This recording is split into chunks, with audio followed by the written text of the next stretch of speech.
Deepdale, Preston, the home for 130 years to the first champions of the Football League as we know it today, Preston North End. But why is this relatively unknown corner of England home to the National Football Museum? What is the museum's purpose and what does it have to offer? We visited the museum and spoke to the collections officer, Wiebke Vey, to find out. Deepdale is the oldest league ground in the world and it's still being used today by the football club. And also Preston play quite a big part in England's football history. They were part of the first league. Football is the most popular sport in this country, so it was felt there should be a national museum kind of representing football in this country. The museum holds a prestigious collection of football memorabilia and archive material, such as the World Cup replica used as a substitute for the 1966 Jules Rimet trophy when it went missing.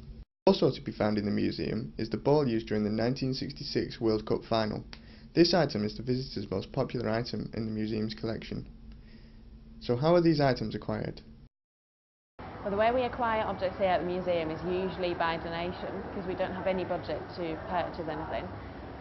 If we purchase items, we have to go to sort of grant providers like the Heritage Lottery Fund to apply for a grant and then purchase things that way.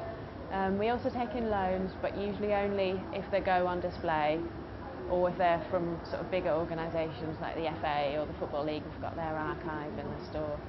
The museum has a collection dedicated to Sir Stanley Matthews.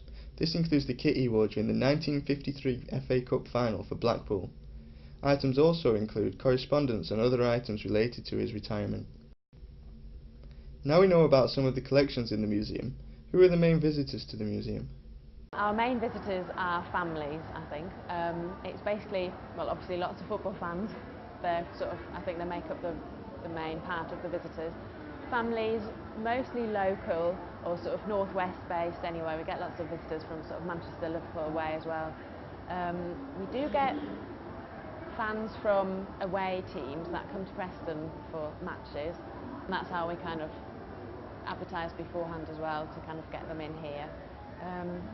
We do get a few tourists, but that's usually only connected if they come to the northwest anyway.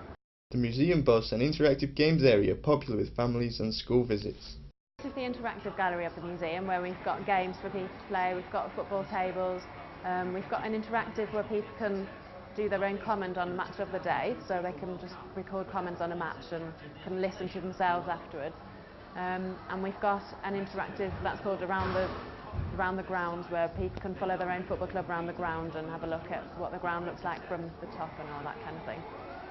For the future, we're mainly involved with kind of planning ahead for the next sort of European Championship, World Cup, that sort of thing, just projects in the future.